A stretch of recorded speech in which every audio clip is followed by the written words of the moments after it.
शान्ताकारं भुजगशयनं पद्मनाभं सुरेशं विश्वाधारं गगनसदृशं मेघवर्णं शुभांगं लक्ष्मीकान्तं कमलनयनं योगिभिर्ध्यानगम्यं वन्दे विष्णुभवहरं सर्वलोकैकनाथं। बोलो विष्णु भगवान की जय। चतुर्मास महात्म 8वां अध्याय।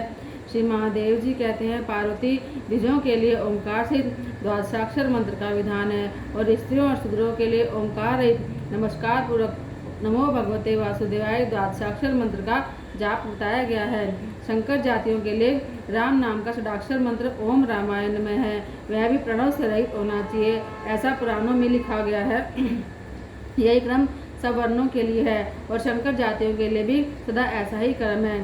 पार्वती, प्रणव जप में तुम्हारा अधिकार नहीं है, अतः तुम्हें सदा नमो भगवते वासुदेवाय इस मंत्र का जाप करना चाहिए। यह प्रणव सब देवताओं का आदि कहा गया है। ब्रह्मा, विष्णु, शिव सभी अपनी अपनी प्रिय पत्नियों के साथ प्रणव में निवास करते हैं।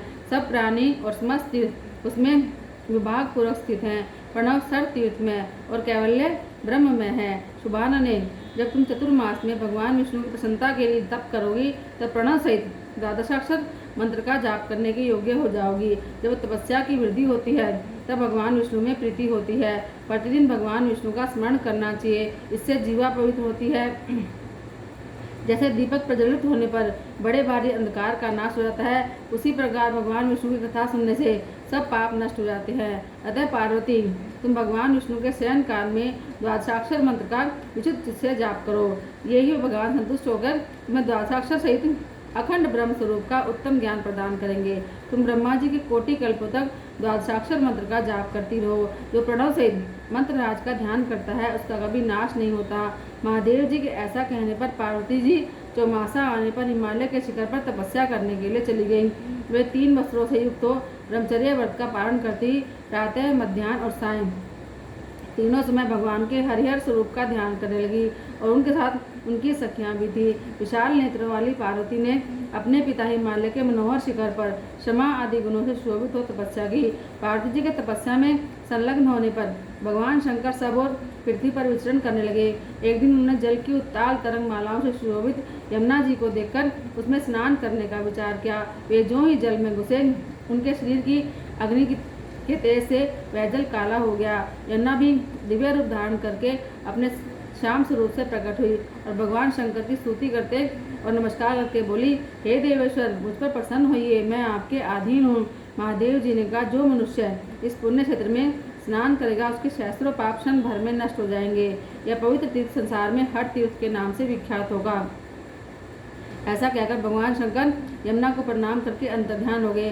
उन्होंने यमुना के किनारे मनोहर रूप धारण करके हाथ में वाद्य ले लिया और ललाट में त्रिपुर धारण करके शिखर पर जटा बढ़ाए मुनियों के घरों में स्वेच्छानुसार घूम घूम कर अंगों की चपल चेष्टा का प्रदर्शन प्रारंभ किया। वे कहीं गीत गाते, कहीं अपनी मौज से नाचने लगते थे। स्त्रियों के बीच में जाकर कभी क्रोध करते और कभी हंसने लगते थे। इस प्रकार उन्हें सब और घूमते देखकर उन्हें लोगों ने क्रोध किया और ये शाप दिया कि तुम लिंग रूप हो जाओ। शाप होने पर भगवान शंकर अन्यत्र बहुत दूर चले गए। उनका वह लिंग रूप अमरकंटक पर्वत के रूप में अभिव्यक्त हुआ और यहाँ से नर्मदा नामक नदी प्रकट हुई। नर्मदा में नहाकर उसका जल पीकर और उसके जल से पितरों का तर्पण करके मनुष्य इस पृथ्वी पर दुर्लभ कामनाओं को भी प्राप्त कर लेता है। जो मनुष्य नर्मदा में स्थित शिवलिंग का पूजन करेंगे वे शिव स्वरूप हो जाएंगे। विशेषतः चतुर्मास में शिवलिंग की पूजा महान फल देने वाली है। चतुर्मास में रुद्र मंत्र का जाप, शिव की पूजा और शिव में अनुराग विशेष फलदायक है। जो पंचामृत से भगवान शिव को स्नान कराते हैं उन्हें गर्भ की वेदना नहीं सहन करनी पड़ती। जो शिवलिंग के मस्तक पर मधु से अभिषेक करेंगे उनके सहस्त्रों दुख तत्काल नष्ट हो जाएंगे। चतुर्मास में शिव जी के आगे दीप दान करते हैं वे शिवलोक के भागी होते हैं। जो जल धारा से संयुक्त नर्मदेश्वर महालिंग का चतुर्मास में विधि पूर्वक पूजन करता है वह शिव स्वरूप हो जाता है। गालव जी कहते हैं, यह सब श्री विष्णु के शालिग्राम होने की और महेश्वर शिव के लिंग रूप होने की कथा सुनाएगी। अतः जो लिंग रूपी शिव और शालिग्रामगत श्री विष्णु का भक्तिपूर्वक पूजन करते हैं उन्हें दुखमयी यात्रा नहीं भोगनी पड़ती। चौमासी में शिव और विष्णु का विशेष रूप से पूजन करना चाहिए। दोनों में भेदभाव न रखते हुए यदि उनकी पूजा की जाए तो वे स्वर्ग और मोक्ष प्रदान करने वाले होते हैं। जो भक्तिपूर्वक हरि और हर की पूजा करते हैं उन्हें भगवान श्री मोक्ष प्रदान करते हैं। विवेक आदि गुणों से युक्त शूद्र उत्तम गति को प्राप्त होता है। हे महाशूद्र, तुम्हें बिना मंत्र के भगवान विष्णु और गिरजापति महादेव जी का षोडशोपचार से पूजन करना चाहिए। उनकी पूजा बड़े बड़े पापों का नाश करने वाली है। ऐसा कहकर पैजवन से पूजित हो महर्षि गालव शीघ्र ही अपने आश्रम को चले गए।